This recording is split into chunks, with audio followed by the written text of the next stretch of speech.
राधे राधे दोस्त। Good morning. Hi guys. आज राधे राधे ज्ञान चैनल का ये पहला वीडियो है और मैं आप लोग से सपोर्ट चाहता हूँ ताकि मैं आगे जा कर के और कुछ बनाऊँ और आपके लिए कुछ कुछ बनाते रहें ताकि हमारे समाज में हमारे दोस्तों को लाभ मिलते रहे। इसमें दोस्त आपकी बहुत ही सपोर्ट की ज़रूरत है ताकि मेरा मनोबल बढ़ते रहे और मैं आपके लिए कुछ न कुछ बनाते रहूं। दोस्त, आज के समय में, आज के जीवन में हम लोग को कैसे जीना है, क्या करना है, ये बहुत ही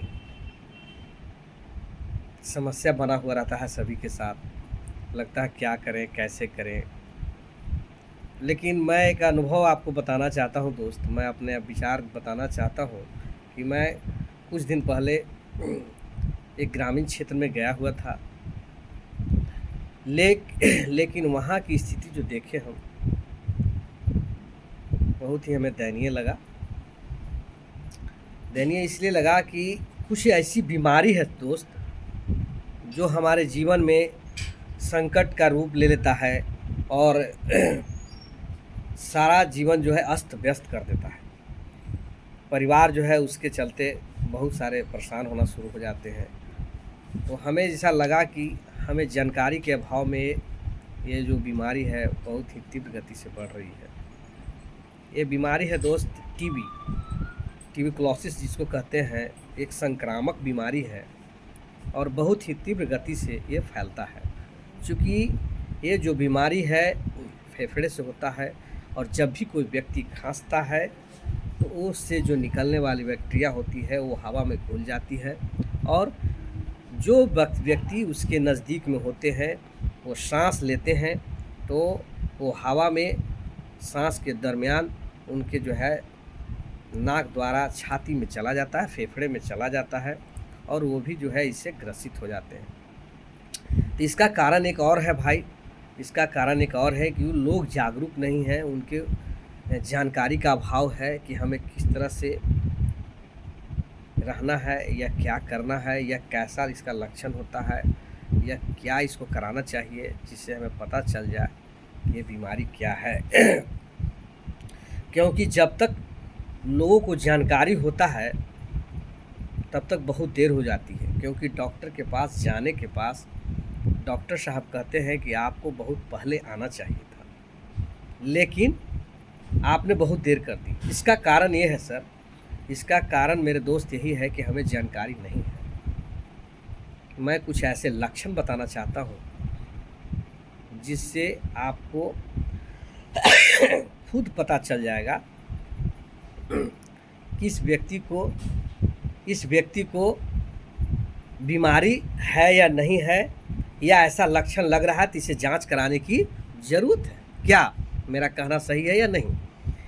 इसलिए मैं एक ऐसा लक्षण बताना चाहता हूं जिससे ज़रूरी नहीं कि पहले हमें डॉक्टर के पास ही जाना होगा। अगर ऐसा लक्षण होता है तो उस व्यक्ति को जांच कराने की ज़रूरत है।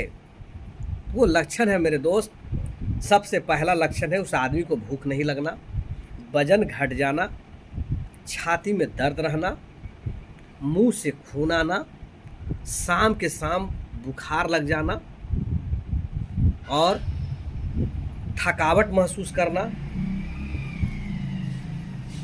और सबसे महत्वपूर्ण बात है कि जिस व्यक्ति को 2 सप्ताह से ज़्यादा खांसी हो रही है और वो ठीक नहीं हो रहा है, जैसे मतलब हम दवा ले रहे हैं, कहीं ना कहीं आदमी लोग क्या करता है कि जाता है मेडिकल दुकान में और खांसी का दवा ले लेता है और दवा लेने के बाद वो खाता है, कुछ देरी के लिए ठीक हो जाता है, लेकिन फिर उसके बाद फिर उसको खांसी हो जाता है।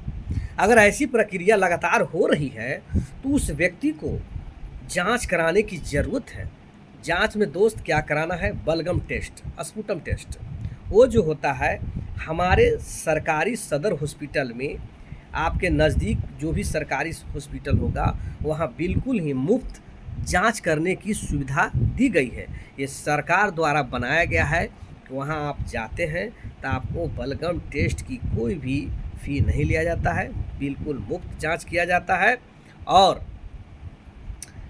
अगर किसी कारण से अगर किसी व्यक्ति को मतलब अगर संजोग से अगर पॉजिटिव हो जाता है तो उसके लिए भी दोस्त किसी को घबराने की ज़रूरत नहीं है, क्योंकि ये इसमें इस बीमारी में लमसम 6 महीना, कम से कम 6 महीना दवा खाना पड़ता है, उससे ज़्यादा भी खाना पड़ सकता है जिसको ज़्यादा अगर मतलब किस स्टेज में है, और डॉक्टर की सलाह से चलना चाहिए। इसमें एक बहुत महत्वपूर्ण चीज़ है दोस्त कि इसमें जो व्यक्ति अगर दवा शुरू कर देता है उसको बीच में नहीं छोड़ना चाहिए, छोड़ने से बहुत नुकसान होता है। इसलिए उस व्यक्ति को कंटिन्यू दवा खाना होगा और डॉक्टर की सलाह में रहना होगा। और हम आपसे कहते हैं कि जो व्यक्ति अगर ये कंटिन्यू दवा खा लेता है उस व्यक्ति को कंप्लीट ये बीमारी ठीक होती है। क्योंकि दोस्त आजकल क्या होता है कि लोग दवा को पूरा नहीं खा पाते हैं, और ये दवा बिल्कुल सरकार द्वारा मुफ्त दी जाती है। क्योंकि प्राइवेट से अगर आप दवा लेते हैं दोस्त, ये बहुत ही कॉस्टली पड़ता है, बहुत ही महंगा पड़ता है। और इसके चलते अभी गांव क्षेत्र में क्या होता है कि लोग दवा खरीद के खाते हैं, उसके चलते वो जब घर में पैसा नहीं रहने के कारण उनके साथ क्या होता है, गहना जेवर या सूद ब्याज कर कर के पैसा लेते हैं, दवा से इलाज करवा, उस पैसा से इलाज कराते हैं और इलाज कराने के बाद वो फिर उस कर्ज को भरने में लग जाते हैं। इसलिए मैं आप लोग से अनुरोध करूंगा कि अगर ऐसा लक्षण है तो आप लोग या ऐसा कोई भी अगल बगल में ऐसा होता है आदमी को, तो ज़रूर जा कर के जाँच कराएं ताकि इस रोग से उनका निदान हो सके। बहुत बहुत धन्यवाद दोस्तों। अब मैं अगला वीडियो में आपको कुछ बताऊंगा, और मैं आपसे निवेदन करता हूं कि आप लोग अगर सपोर्ट करते हैं तो मेरा मनोबल बढ़ता है और मैं आगे ऐसी तरह बनाता रहूँगा। राधे राधे।